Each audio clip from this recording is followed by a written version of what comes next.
નમસ્કાર વિદ્યાર્થી મિત્રો, હું છું આર એમ પટેલ અને તમે જોઈ રહ્યા છો ક્લેવર એકેડમી યુટ્યુબ ચેનલ। તો આજના વિડીયોની અંદર આજે આપણે જોવાના છીએ ધોરણ 11 વિષય બીએ ટોપ 3 ક્વેશ્ચન। આ વિડીયોની અંદર આપવાનો છું। છેલ્લા દિવસે આટલું તો કરી જ લેજો જેથી તમને આ જે પરીક્ષા આવે એની અંદર તમે સારામાં સારા માર્ક્સ કવર કરી શકો। એન્યુઅલ એક્ઝામ 2024 માટે આ વિડીયો તમને ઘણો બધો હેલ્પફુલ થવાનો છે, એટલે વિડીયોને લાઇક કરી દેજો, ચેનલને સબસ્ક્રાઈબ કરી દેજો। તો ચલો વિદ્યાર્થી મિત્રો, તમારો ટાઈમ વેસ્ટ ન કરતા વિડીયોની શરૂઆત કરીએ।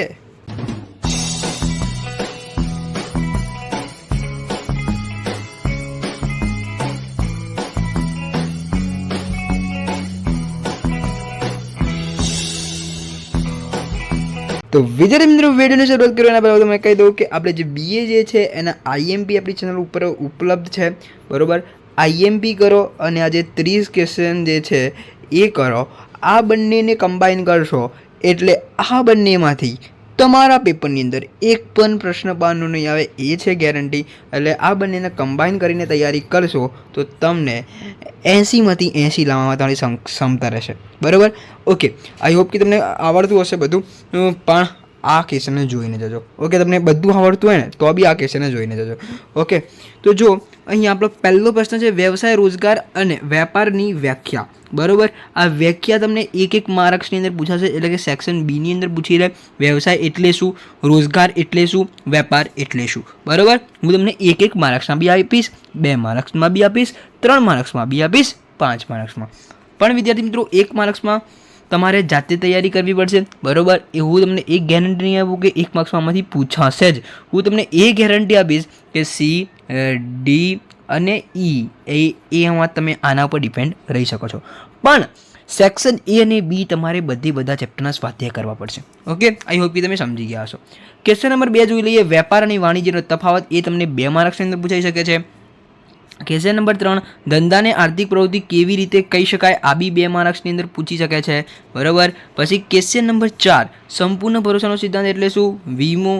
આ તમને મોસ્ટ આઈએમપી છે, બરાબર। આ મોસ્ટ આઈએમપી, આમાં બધા મોસ્ટ આઈએમપી જ છે, બરાબર। મોસ્ટ આઈએમપી જ મૂકેલા છે, તમે આ પ્રશ્નોમાંથી તમારે કોઈ બાદ કરવાના નથી, આ બધા પ્રશ્નો કરવાના છે, બરાબર। આ તમારો 2 માર્ક્સનો છે, બરાબર છે। પછી વીમા પોલિસી અને જીવન વીમાની વ્યાખ્યા કરવાની છે। કેમ? કારણ કે સેક્શન બીમાં તમને એવું પૂછી લે કે વીમો એટલે શું, વીમા પોલિસીની વ્યાખ્યા જણાવો, જીવન વીમાની વ્યાખ્યા જણાવો, એવી રીતે તમે સેક્શન બીમાં પૂછાઈ શકે છે। ક્વેશ્ચન નંબર 6ની અંદર તમને સેક્શન સીમાં પૂછાશે 2 માર્ક્સમાં, નુકસાન વર્તનનો સિદ્ધાંત, બરાબર। નુકસાન વર્તનનો સિદ્ધાંત અને સંપૂર્ણ ભરોસાનો સિદ્ધાંત, આ બંનેમાંથી ફાઇનલ એક આવશે, બરાબર છે। પછી ક્વેશ્ચન નંબર 7 તમને ટૂંક નોંધ પૂછાઈ શકે છે 2 માર્ક્સની અંદર। આ 3માંથી એક ટૂંક નોંધ ફાઇનલ આવશે। ક્રેડિટ કાર્ડ, ડેબિટ કાર્ડ, એટીએમનું પૂરું નામ તમને પૂછાઈ શકે છે ઓટોમેટેડ ટેલર મશીન, બરાબર છે। પછી 1 માર્ક્સની અંદર દેખો, આ 1 માર્ક્સની અંદરથી નથી, બરાબર। આ 2 માર્ક્સમાં, 2 માર્ક્સ યા 3 માર્ક્સ બંનેમાંથી એકમાં ટૂંક નોંધ પૂછાશે, બરાબર। Credit card, debit card, ATM આ જોઈ લેજો, બરાબર। મોસ્ટ આઈએમપી છે, બરાબર। પછી બેંક એટલે શું તમને સેક્શન બીમાં પૂછાશે। WWWનું પૂરું નામ વર્લ્ડ વાઇડ વેબ, એ તમને સેક્શન બીમાં પૂછાશે, બરાબર।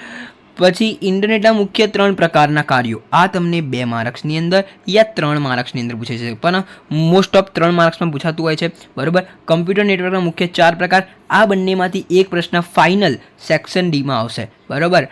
કયો? આ બંનેમાંથી એક પ્રશ્ન સેક્શન ડીમાં ફાઇનલ આવશે। ધેન પછી ભાગીદારી પેઢીનું સંચાલન કોણ કરે છે? તો આ એક સેક્શન બીમાં પૂછાશે, બરાબર। વૈયક્તિક માલિકી અને ભાગીદારી પેઢીનો તફાવત, આ તમને સેક્શન ઈમાં એટલે કે 5 ગુણમાં બી પૂછાઈ શકે છે અને 3 ગુણમાં બી પૂછાઈ શકે છે, બરાબર। આ પ્રશ્ન ઓકે। વૈયક્તિક માલિકી એ ધંધાની તાલીમ શાળા છે, આ તમને 2 માર્ક્સમાં પૂછાશે, મોસ્ટ આઈએમપી છે, બરાબર છે। 2 માર્ક્સમાં હું તમને કહી દઉં છું કયો પ્રશ્ન કેટલા માર્ક્સમાં પૂછાશે, એટલે ગણતા જજો અને એટલે કે તૈયાર કરતા જજો। વૈયક્તિક માલિકી ધંધાની તાલીમ શાળા છે। પછી હિન્દુ અવિભક્ત કુટુંબનો અર્થ અને લાક્ષણિકતા, આ તમને મોસ્ટ આઈએમપી છે, બરાબર। મોસ્ટ આઈએમપી છે 5 માર્ક્સ માટે। પછી નામનો ભાગીદાર અને માની લીધેલ ભાગીદાર કોને કહેવાય, તમને 2 માર્ક્સમાં પૂછાઈ શકે છે કે નામનો ભાગીદાર કોને કહેવાય, કાં તો તમને પૂછાઈ શકે છે માની લીધેલ ભાગીદાર કોને કહેવાય। બંનેમાંથી એક ફાઇનલ આવશે 2 માર્ક્સમાં, બરાબર। કાં તો તમને સેક્શન બીમાં બી પૂછી શકે છે। કંપનીથી સમાજ અને રાષ્ટ્રને કહેલા, ફાઇનલ આવી ગયો પ્રશ્ન, બરાબર। 2 માર્ક્સમાં ફાઇનલ, 2 માર્ક્સમાં આવશે ફાઇનલ, બરાબર। સરકારી મંડળીને લોકશાહીની તાલીમ શાળા શા માટે કહે છે, આવી 2 માર્ક્સમાં આવશે, બરાબર છે। આ લોકો અડધી વખત આજે હું તમને 2 માર્ક્સમાં કહું છું ને, અડધા એ લોકો એ પ્રશ્નને 3 માર્ક્સમાં બી મૂકે છે. એટલે તમને એવું ના થાય કે સાહેબ બધા IMP 2 માર્ક્સના જ કીધા છે, બરાબર. આ પ્રશ્નને 3 માર્ક્સમાં બી પૂછી શકે છે. ખાનગી કંપની અને જાહેર કંપની વચ્ચેનો તફાવત આ બી તમને 2 માર્ક્સ અથવા 3 માર્ક્સમાં પૂછી શકાય. તફાવતનું કોઈ ઠેકાણું હોતું નથી, બરાબર છે.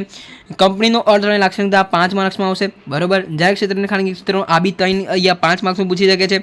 ખાતાકીય સંચાલન એટલે શું, આ બી તમને 3 યા 2 માર્ક્સમાં પૂછી શકે છે. પ્રેફરન્સ શેરના પ્રકારો, આ બી જો તમને યાદી કે ખાલી યાદી તો 2 માર્ક્સ આવશે, અને જો વિસ્તૃતમાં વિશ્લેષણ કહે તો 5 માર્ક્સમાં આવશે. મૂડીની જરૂરિયાત નક્કી કરતા પરિબળો, મોસ્ટ IMP 5 માર્ક્સ માટે, મોસ્ટ IMP, બરોબર છે. પછી આગળ જોઈએ, ખાતાવાળી દુકાનો અને ગ્રાહકોનો સમય અને શ્રમ બચાવે છે, 2 માર્ક્સ માટે, મોસ્ટ IMP. જે મેં 2 માર્ક્સ માટે કીધા છે એ તમને 3 માર્ક્સમાં કન્વર્ટ થઈ શકે છે, એટલું ધ્યાન આપજો, બરોબર છે. ટૂંક નોંધ, આ ત્રણમાંથી ફાઇનલ એક ટૂંક નોંધ આવશે. Super market, shopping mall, franchise, આ ત્રણમાંથી ફાઇનલ એક ટૂંક નોંધ આવશે, જોઈ લેજો, ઓકે. પછી વેપારી એલચીનું ભરતિયું કોને કહેવાય, બરોબર. વેપારી એલચીનું ભરતિયું કોને કહેવાય, શિપિંગ ઓર્ડર કોને કહેવાય, અને ચાર્ટર પાર્ટી કરાર એટલે શું. આ ત્રણમાંથી એક પ્રશ્ન તમને 2 માર્ક્સમાં પૂછી શકે છે. કયો? વેપારી એલચીનું ભરતિયું કોને કહેવાય, એમાંથી આ મોસ્ટ IMP છે. વેપારી એલચીનું ભરતિયું અને શિપિંગ ઓર્ડર અને ચાર્ટર પાર્ટી કરાર, 3 મોસ્ટ IMP છે, બરોબર. 3માંથી એક પ્રશ્ન આવશે. પછી એવું ના કહેતા કે આવી ગયો, ઓકે. અને 5 માર્ક્સમાં તો લખી જ લો કે આવશે આયાત વિધિ. અને આયાત વિધિ કેવી રીતે તૈયાર કરવાનો એ બી પ્રશ્ન મેં તમને કીધેલો છે, કેવી રીતે તૈયાર કરવાનો, બરોબર. એ પ્રશ્ન આખો આપણી ચેનલ પર સમજાયેલો છે, જાઓ અને જોઈ લો. નીચે ડિસ્ક્રિપ્શન 2 વસ્તુ આપીશ, એક મોસ્ટ IMP BA અને એક આયાત વિધિ કેવી રીતે તૈયાર કરવાનો, નીચે લિંક આપી દઉં છું, બરોબર છે. આગળ જોઈ લઈએ, આંતરિક વેપાર અને આંતરરાષ્ટ્રીય વેપાર વચ્ચેનો તફાવત, મોસ્ટ IMP 3 માર્ક્સમાં આવશે, કાં તો 5 માર્ક્સમાં બી પૂછી શકે છે. નીતિમત્તા અને કાયદાનો તફાવત, આ બી તમને 2 માર્ક્સમાં પૂછી શકે છે, બરોબર. માલિક, દેખો મેં તમને 30 પ્રશ્નો આપી દીધા છે, પણ એક બોનસ પ્રત્યે તમે પૂરેપૂરો વિડીયો જોયો એના માટે એક બોનસ તમને આપી દઉં છું, એક પ્રશ્ન આપી દઉં છું. માલિક અને સમાજ પ્રત્યેની સામાજિક જવાબદારી પૂછાઈ શકે છે, ઓકે. માલિક અને સમાજ પ્રત્યેની સામાજિક જવાબદારી, તમને કાં તો એક પ્રશ્ન પર્ટિક્યુલર કહે કે માલિક પ્રત્યેની સામાજિક જવાબદારી, તો ખાલી માલિક પ્રત્યેની લખવાની હોય, અને જો સમાજ પ્રત્યેની કે આ બંને અલગ અલગ ક્વેશ્ચન છે, ઓકે. એટલે આ બંનેમાંથી એક પ્રશ્ન આવશે, માલિક પ્રત્યેની સામાજિક જવાબદારી અને સમાજ પ્રત્યેની સામાજિક જવાબદારી, બરાબર છે. બંનેમાંથી એક ખાસ આવશે, 5 માર્ક્સમાં પૂછાય યા 3 માર્ક્સમાં પૂછાય. તો આઈ હોપ કે તમે સમજી ગયા છો.